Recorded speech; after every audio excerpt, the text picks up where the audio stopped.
conjoint et au début, vous avez peut-être même commis des erreurs, vous avez suivi des silences radio, vous avez suivi des lettres magiques, vous avez même fait l'erreur du «fuis-moi, je te suis» et votre conjoint n'est pas revenu, au contraire, il s'est éloigné et puis un jour, vous avez découvert cette team de pirates, vous avez commencé à vous former, vous avez commencé à mettre en application les formations, vous avez commencé à converser avec les pirates en commentaire de ces vidéos et petit à petit, vous avez retrouvé votre conjoint. Voilà, ça c'est le scénario, la narrative des pirates, hein, avec un petit danger pour les pirates, la phase de traversée du désert, où effectivement les crises de couple sont parfois un peu longues et certains pirates pourraient avoir la mauvaise idée d'abandonner et puis finalement on revient sur des bons sentiments, on continue à bosser et on s'en sort. Alors vous savez que souvent la sortie de la phase de sécurisation se couple à une crise existentielle.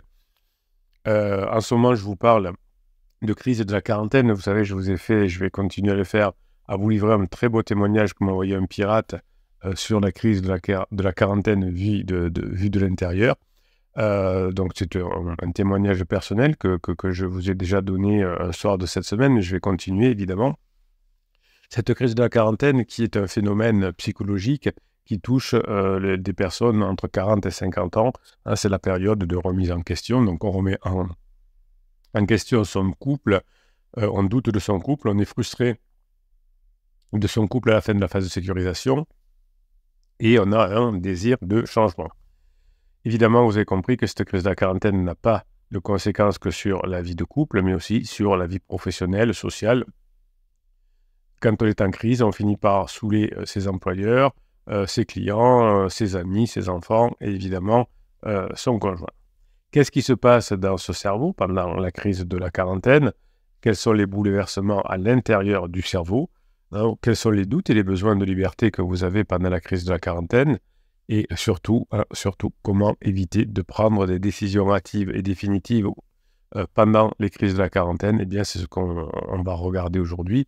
Dans cette vidéo, le cerveau est un organe complexe mais fascinant. Et notre cerveau évolue toute notre vie. Quand j'ai fait mes études, on nous apprenait que on crée des neurones jusqu'à à peu près 22 ans. Et ensuite, les neurones commençaient à s'étioler. Hein. Alors, il y a encore des coachs d'ailleurs qui vous disent ça. Alors, beaucoup moins, mais encore, il y a 4-5 ans, il y avait des coachs qui vous disaient ça. Mais il y en a encore. Ce cerveau qui est composé de milliards de neurones se régénère en permanence. Il y a des nouveaux liens qui se font à travers les signaux électriques, à travers les signaux chimiques. Donc, votre cerveau et celui de votre conjoint et le mien sont responsables de toutes nos fonctions cognitives, émotionnelles, comportementales et physiologiques. Vous avez compris que c'est en modifiant le fonctionnement de votre cerveau que vous allez changer votre personnalité, votre mémoire, votre créativité et votre conscience. Évidemment, il y a encore même des coachs qui disent ouais, mais on a une personnalité, on la garde. Il y a même encore des tests de personnalité, des MBTI, tout ça. Je ne suis pas forcément contre, hein. Mais ça donne une photo à un instant T, sachant que le cerveau peut évoluer en permanence. Donc, la difficulté, c'est que, par exemple, dans les MBTI, parfois, il y a des personnes qui vont vous dire, qui vont vous mettre dans une case, dans une des 16 cases du MBTI, et ensuite, on y reste. C'est-à-dire qu'on croit qu'on est toujours comme ça. Ah oui, mais je fais ça parce que je suis comme ça. Non, c'est juste une information à un instant T. Donc, votre cerveau n'est pas figé, votre cerveau est plastique, il peut modifier en fonction des apprentissages, des expériences et des émotions, son fonctionnement.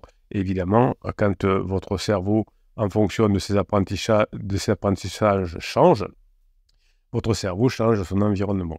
Donc, votre cerveau va se renouveler et le cerveau que vous aviez, qui fonctionnait d'une façon A, on va dire, pendant la phase de sécurisation, va changer et va passer en mode phase de grande intimité.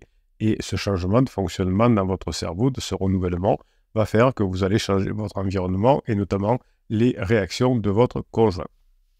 Donc, les formations que vous suivez avec les pirates et les autres pirates vous aident à les mettre en application, créent de nouvelles connexions entre les neurones, renforcent des liens neuronaux au fur et à mesure que vous faites les formations et les anciens fonctionnements obsolètes qui ont pu marcher pendant la phase de sécurisation mais qui ne fonctionnent plus. Comme ils ne fonctionnent plus, ils sont éliminés.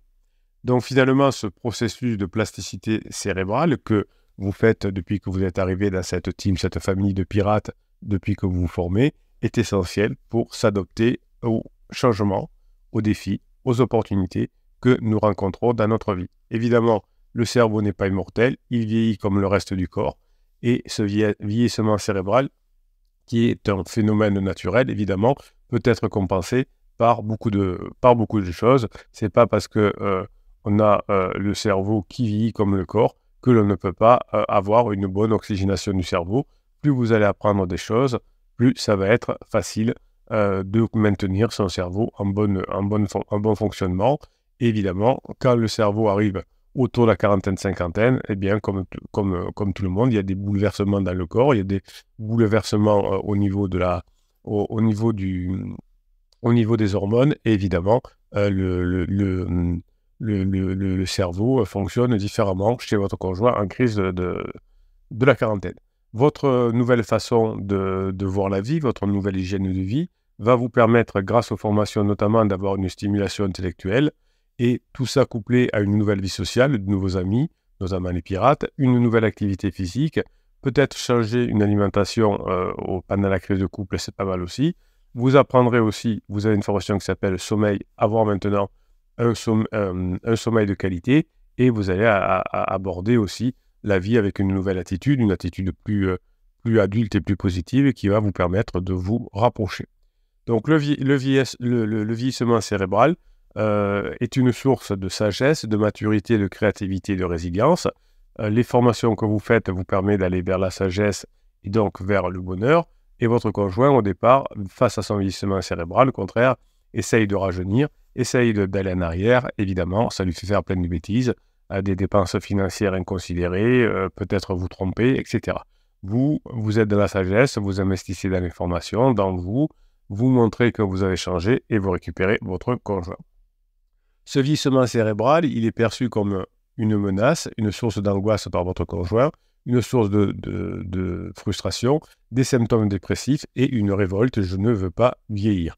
Donc lors de cette crise, qui est une prise de conscience, notamment une prise de conscience du temps qui passe, de la finitude de la vie, et votre conjoint fait un bilan de sa réalisation personnelle et professionnelle. Il faut dire que pendant toute la phase de sécurisation, on a fait plein de trucs sympas, mais on ne s'est pas vraiment éclaté dans son couple. La crise de la quarantaine va être vécue comme finalement une remise en cause de ce qu'on ne veut plus, de l'identité, de ses valeurs, et on va vouloir repartir sur de nouveaux rêves, de nouveaux projets, de nouvelles relations, un nouveau statut et une nouvelle place dans la société. Ça ne veut pas dire que la personne veut divorcer ou se séparer, mais elle ne veut plus de son ancienne vie. Donc si vous vous accrochez à l'ancienne vie, à l'ancien monde de la sécurisation, évidemment, votre conjoint ne veut plus rester avec vous. Donc cette crise de la quarantaine qui est déclenchée par des événements extérieurs comme un changement de travail, un deuil, une maladie, une promotion, un déménagement, va se combiner souvent avec l'andropause ou avec la ménopause, et c'est le résultat d'un processus interne lié à l'évolution du cerveau lui-même. Le cerveau n'est pas seulement affecté par le vieillissement, le cerveau est également bombardé par des hormones différentes qui jouent un rôle très déterminant dans la régulation de l'humeur de votre conjoint, d'où les down et d'où les up, des émotions qui sont changeantes, et puis de nouvelles motivations. Je ne veux plus de la sécurisation, je veux maintenant une vie plus légère. Et vous, ce que vous faites souvent, ce que vous me dites en coaching, c'est que vous continuez à fonctionner avec le côté sympa, avec le côté papa, avec le côté maman, avec le côté je donne des conseils non sollicités. Évidemment, vous ne correspondez plus aux motivations, aux désirs et au comportement des décisions de votre conjoint. Maintenant, votre conjoint veut quelque chose de plus léger. Et chaque fois que vous allez vouloir mettre un coup de pression à votre conjoint, par un « moi je te suis », par un ultimatum, par une lettre magique, vous saoulez votre conjoint. Et si vous partez par un silence radio, votre conjoint se sent abandonné, donc les extrêmes ne fonctionnent pas. Souvent, vous saoulez trop votre conjoint, ou alors les pirates ont bien compris qu'il ne fallait pas faire un silence radio, mais les personnes qui font les silences radio perdent leur conjoint définitivement, parce que le conjoint se dit, ben voilà, je suis mal, je traverse une crise, inconsciemment la personne le sait, et mon conjoint m'abandonne à la première occasion. Donc les hormones qui perturbent votre conjoint sont des messagers chimiques qui sont produits par les glandes endocrines et qui circulent dans le sang pour atteindre les différents organes cibles, donc le merveilleux cerveau.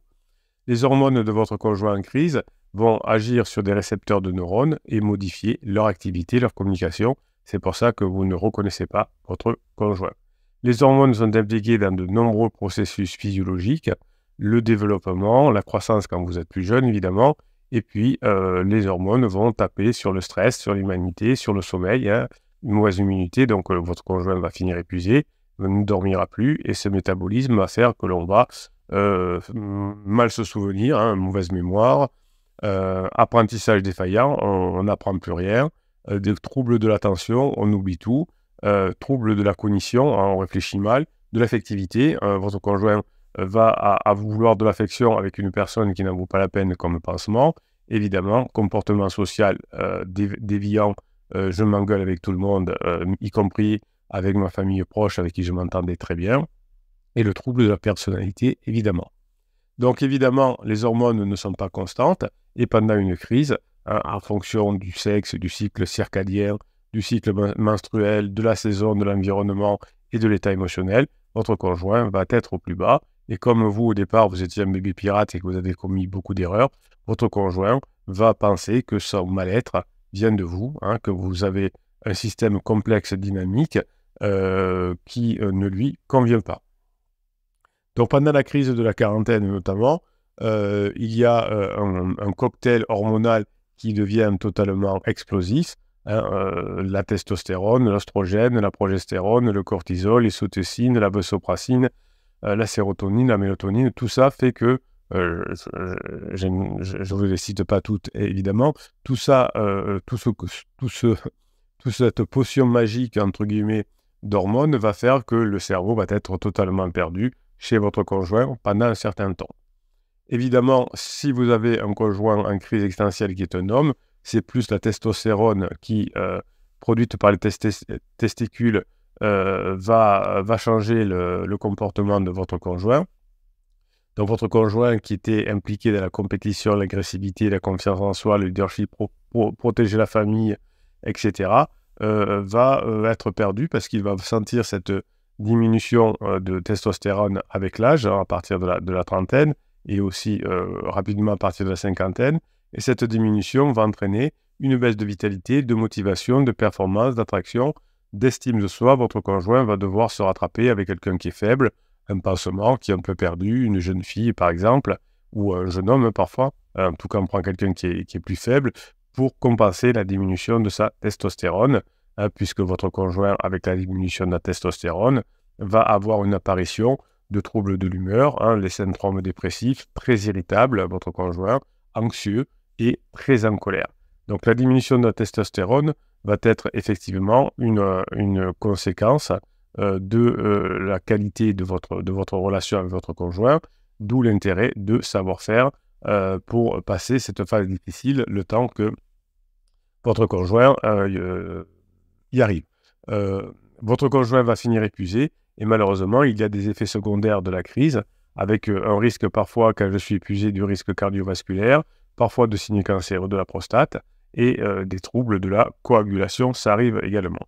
Côté féminin, c'est plutôt l'oestrogène et la progestérone qui sont les hormones sexuelles féminines qui sont produites par les ovaires et qui vont être responsables des caractères sexuels secondaires, le développement des seins, des hanches, de la muqueuse vaginale, du cycle menstruel, etc. Donc évidemment, pendant une crise existentielle, l'œstrogène et la progestérone sont aussi impliqués dans la régulation de l'humeur, de l'émotivité, de la mémoire, de l'attention, de la cognition, de la créativité ou encore du comportement social. L'œstrogène et la progestérone diminuent avec l'âge, à partir de la trentaine également, comme pour les hommes. Évidemment, les femmes ensuite, c'est plus rapide à partir de la quarantaine, le cocktail explosif, le changement de l'œstrogène et de la progestérone, et on va rentrer dans des périodes de préménopause qui précéderont la ménopause. Cette diminution d'œstrogène et des progestérones vont entraîner une série de symptômes très désagréables pour une femme, les troubles du sommeil, les sautes d'humeur. Donc vous allez au début, peut-être si vous êtes un homme, pas savoir gérer les sautes d'humeur de votre conjoint, des troubles de la concentration, des bouffées de chaleur, des sueurs nocturnes, évidemment des troubles de la libido. Souvent, votre conjoint va flécher la libido vers quelqu'un d'autre que vous et avoir d'ailleurs des problèmes sexuels. Vous voyez quand votre conjoint a un pansement, vous voyez dans le sac parfois, si vous fouillez le sac, des médicaments, notamment contre la sécheresse vaginale, des médicaments ou des gels. Donc la diminution de l'œstrogène et de la progestérone va créer ces fameux troubles de la santé que l'on appelle ensuite la phase d'épuisement, avec peut-être des choses comme l'ostéoporose, des fragilités cardiovasculaires, évidemment des maladies diverses, auto-immunes, voire dégénératives. Donc la diminution d'œstrogène et progestérone vont perturber véritablement votre conjoint pendant quelque temps, jusqu'à effectivement ce que votre conjoint ait admis son vieillissement. Là, si vous avez entre-temps maintenu le couple, si vous avez changé, si vous avez mis en application les formations, et si vous passez des bons moments avec votre conjoint, eh bien, évidemment, ça va arranger les choses. Pendant la crise de votre conjoint, vous avez peut-être mal joué au début parce que vous avez écouté des coachs qui vous ont fait faire des bêtises, ou vous avez écouté Tati Janine ou le psy de quartier, et vous avez énervé encore plus votre conjoint qui a mis du cortisol, qui est produite par les glandes surrénales, et qui est libéré en réponse à une situation perçue comme menaçante, dangereuse, angoissante. Donc comme votre conjoint se sent menacé dans son vieillissement et qu'il semble que vous êtes une menace parce que vous ne le comprenez pas, vous ne la comprenez pas, eh bien le cortisol de votre conjoint augmente son rythme cardiaque, sa pression artérielle, sa glycémie, et évidemment votre conjoint va être complètement perdu et il va avoir finalement un caractère nocif à long terme, ce cortisol, pour le cerveau et pour le corps, puisque lorsqu'il y a un stress permanent, répété ou prolongé, on va avoir une altération de la mémoire, de l'apprentissage, de l'attention, de la cognition, de l'humeur, de l'émotivité et le changement de personnalité que vous connaissez bien. Donc vous voyez que scientifiquement, on peut expliquer ce qui se passe dans la tête de votre conjoint, qu'il soit un homme ou qu'il soit une femme. Et vous n'avez plus qu'à finalement attendre la fin de la crise en vous formant, en montrant que vous avez changé, pour qu'à la fin de la crise, votre conjoint se rende compte que vous vous entendez à nouveau très bien ensemble, voire mieux qu'avant grâce aux formations, et que finalement, maintenant, vous pourrez récupérer, votre conjoint aura compris que vous êtes la meilleure personne pour sa vie, que vous l'avez attendu, que vous avez changé, que vous vous entendez bien, que le pansement est tout pourri, etc. Donc cette crise de la quarantaine a été une source de stress chronique pour tout le monde, y compris pour vous, y compris pour les enfants. Donc augmentation de sécrétion de cortisol pour toute la famille, c'est open bar. Et tout ça a perturbé le fonctionnement de la famille, mais aussi le cerveau, le corps de tout le monde. Votre conjoint a vécu cette crise de la quarantaine comme une situation de menace, de danger, d'angoisse. Quand on se sent menacé, quand on se sent en danger ou sous angoisse, eh bien, on a une réaction de lutte, de fuite ou d'inhibition. Et la crise de la quarantaine va être vécue par votre conjoint, par une situation de frustration, de déception, de regret. Vous allez en prendre plein la figure de façon directe par les mots ou par le comportement de votre conjoint. Parfois, vous me dites « Non, mais mon conjoint m'a dit qu'il n'avait rien à me reprocher, sauf qu'il veut se séparer. » Donc, c'est cette situation de frustration, de déception, de regret, elle n'est pas verbalisée, mais elle est exprimée à travers un comportement. Donc la crise de la quarantaine va être vécue pour vous comme pour votre conjoint, par une situation de confusion, de contradiction, de conflit, et votre conjoint va réagir au doute, à l'indécision et à l'impulsivité, et donc ça a des effets négatifs sur la personne qui vit la crise de la quarantaine, sur son bien-être, sur sa performance, sur sa satisfaction et sur la confiance en soi. Évidemment, l'ocytocine et la vasopressine sont les hormones de l'attachement qui sont produites par l'hypothalamus, sont libérées lors des interactions sociales, notamment avec vous, par des contacts physiques et des caresses, des baisers, des câlins ou des rapports sexuels. Évidemment, cette ocytocine n'est plus provoquée chez vous pendant la crise de votre conjoint, ce qui vous fait être en manque de liens affectifs.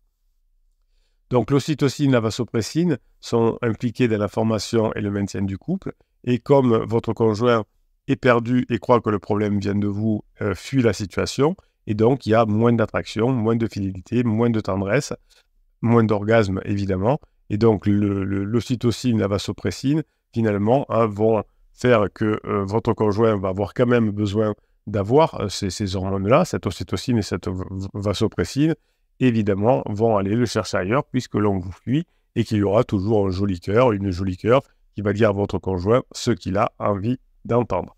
Donc cette ocytocine et cette vasopressine vont affecter l'être humain pendant la crise de la quarantaine et va entraîner une modification du vécu et du comportement au sein même du couple. Évidemment, la crise de la quarantaine n'est pas le moment où on partage le plus d'émotions, d'envie, de projets, etc. C'est l'occasion de rompre le lien conjugal en exprimant son insatisfaction, son ennui, son désamour, son infidélité et pendant notamment la phase de sécurisation. Donc, à la fin de la crise de la quarantaine, vous allez créer un nouveau lien conjugal si vous avez mis en application les formations, si vous avez suffisamment changé, que vous l'avez montré à votre partenaire. Et vous allez avoir un nouveau lien conjugal plus fort avec la phase 4, alors qu'au début de la crise existentielle, votre femme ou votre mari voulait avoir un nouveau lien conjugal avec pansement, une nouvelle passion, une nouvelle sexualité, plus débridée et plus forte, et peut-être même fonder une nouvelle famille. Évidemment, comme vous êtes devenu un pirate, on ne va pas aller jusque-là, mais ça aurait pu y aller. On pourrait aussi citer des perturbations au niveau de la mélatonine, qui est l'hormone du sommeil. C'est pour ça que votre conjoint va s'épuiser au fur et à mesure de sa crise. Pendant la crise existentielle, la mélatonine diminue et on a effectivement une diminution du sommeil, un sommeil plus aléatoire. C'est pour ça que l'on fait la fête, que l'on sort. Évidemment, on s'altère la mémoire, l'apprentissage, l'attention, la cognition, l'humeur et l'émotivité également. Donc, vous voyez que le changement hormonal et de neurotransmetteurs du corps humain va faire vivre la crise de la quarantaine comme une période de souffrance. Cette période de souffrance, on va vouloir la changer en déclarant vouloir plus de liberté, être plus libre, plus de passion, plus d'excitation. Et évidemment, toute cette excitation est là pour modifier le cycle du sommeil, le rythme du sommeil. Et évidemment, la crise de la quarantaine va finir, le conjoint qui est en crise de la quarantaine va finir épuisé, puisqu'il aura du mal à récupérer, à régénérer, à réparer, et le cerveau va fonctionner de plus en plus mal, et on va faire évidemment beaucoup plus d'erreurs.